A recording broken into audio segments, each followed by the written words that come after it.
May the words of my mouth and the meditations of my heart be acceptable unto you, O Lord. There are, well, honestly, if I was going to recommend a reading from the gospel about Jesus in the wilderness, I would recommend Matthew. It has a lot more flair to it, a lot more pizzazz. Talks about Jesus being tempted by Satan, going on top of mountains, being tempted with food. It's not like this reading that we have from Mark, which really is kind of like, just get to the point. He went into the wilderness, did some stuff, passed his test, came back, did some ministry. And when I was going through this reading this week, I was kind of asking myself, why? Why is Mark so boring? And I had to sort of reflect back, what's Mark all about? Mark really doesn't care too much about all the magical in the sky stuff. For him, it really was Jesus' ministry. Mark really cared about Jesus with the people, Jesus engaging with people, connecting with people. And so in a way, it kind of makes sense that Mark kind of, when he was talking about the 40 days, it's like, yeah, that happened, but then Jesus came back and he took John the Baptist's place, and let's talk about that. And so this week I tried to think about the 40 days in the wilderness in relationship to that ministry that Mark thought was so important. Why was it important that Mark mentioned this at all? I mean, if he's going to barely mention it, what is important about it? And if I'm going to think about that time in which Jesus set himself apart from society, when he was alone with himself in the wilderness and with God, I think that really for Jesus that must have been a time to reset, to step away from the distractions in his life, to really boil down the relationships and the things that were important to his life, to those things that were critical to his survival, those things that were critical to his relationship with God. What were the most important things? Kind of like being stuck in the middle of Canada and having to ask yourself, what in this emergency bag is the most important thing that I'm going to hold on to? Is it going to be salvation through light or survival through a blanket? I think that Jesus was doing something similar to that.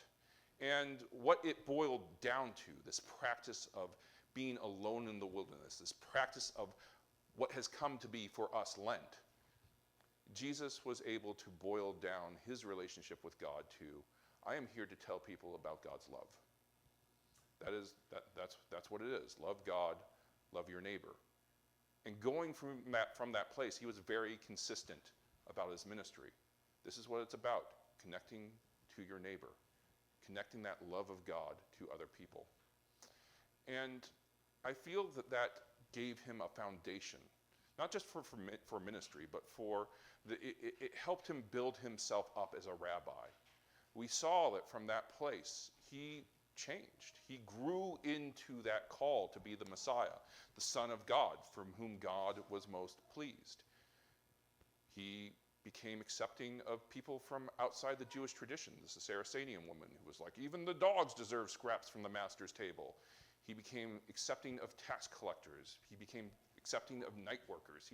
He pushed himself to change from that one revelation that God's love is the most important thing for him. And sometimes we need that in our lives, I think. Sometimes we need to be able to go into the wilderness, reflect upon the most critical things that connect us to God, and ask ourselves, how is that going to influence us in doing God's work within the world?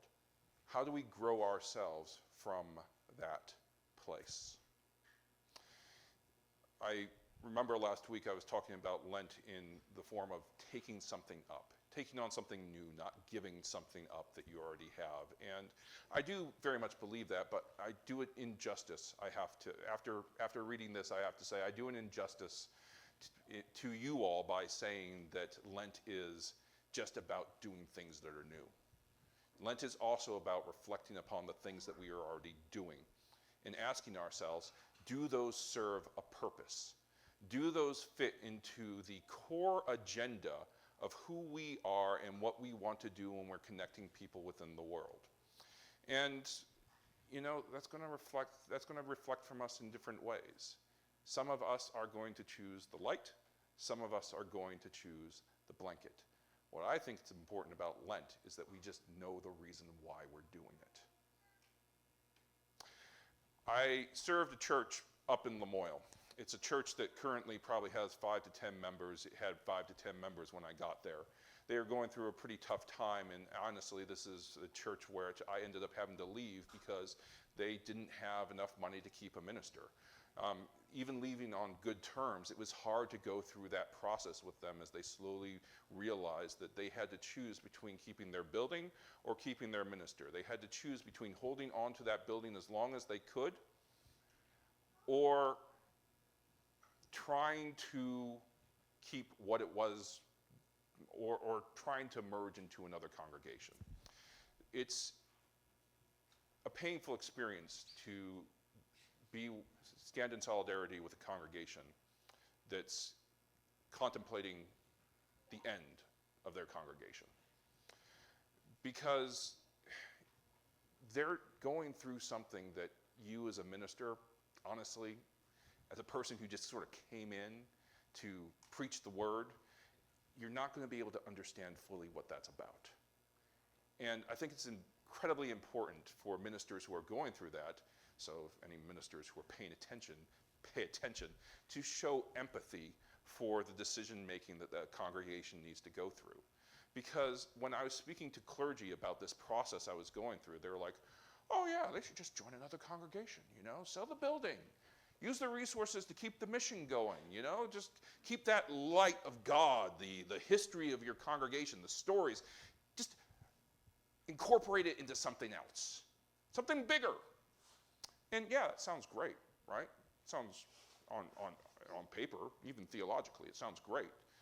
But I don't think it takes into account all the memories, all the interactions, those experiences, the feelings that you had in that space.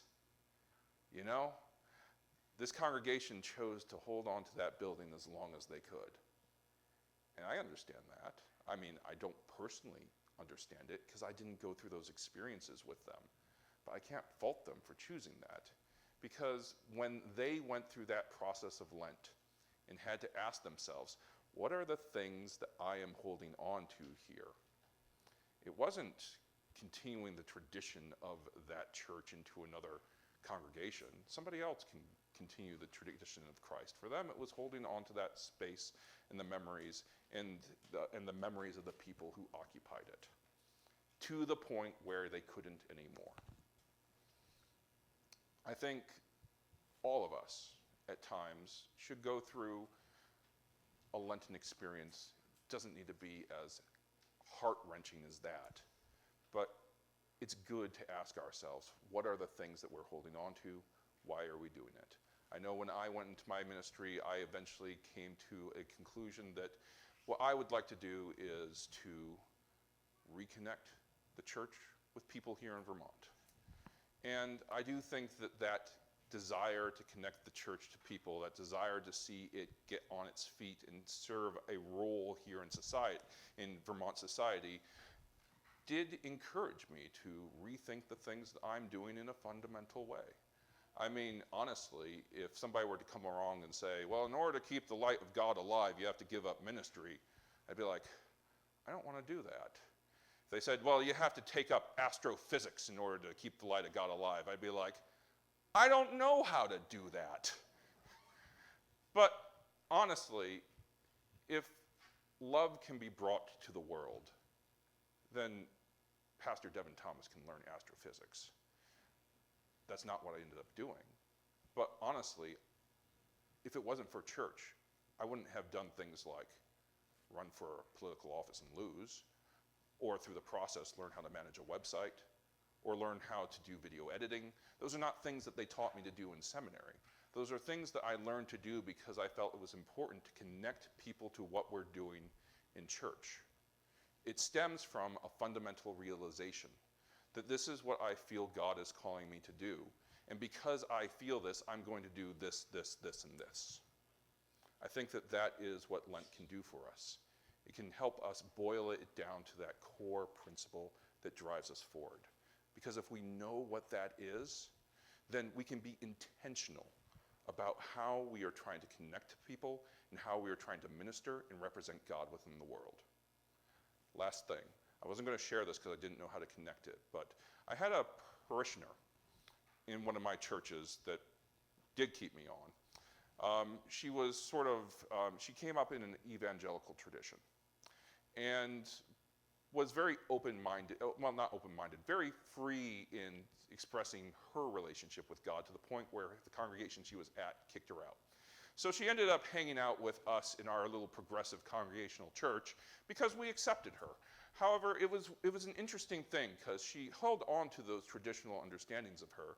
And very often when we were talking during our sermon talkbacks, she would say, you're a heretic for believing this, this, this, and this. But, I was okay with that. She gave me one of the best compliments within my life. She said, "You're saying heresy, but you're consistent." And I was like, you know what? At least there is that. I am consistent about God's love. I'm consistent that love needs to be open to all people. The church has not been open-minded about that love lately.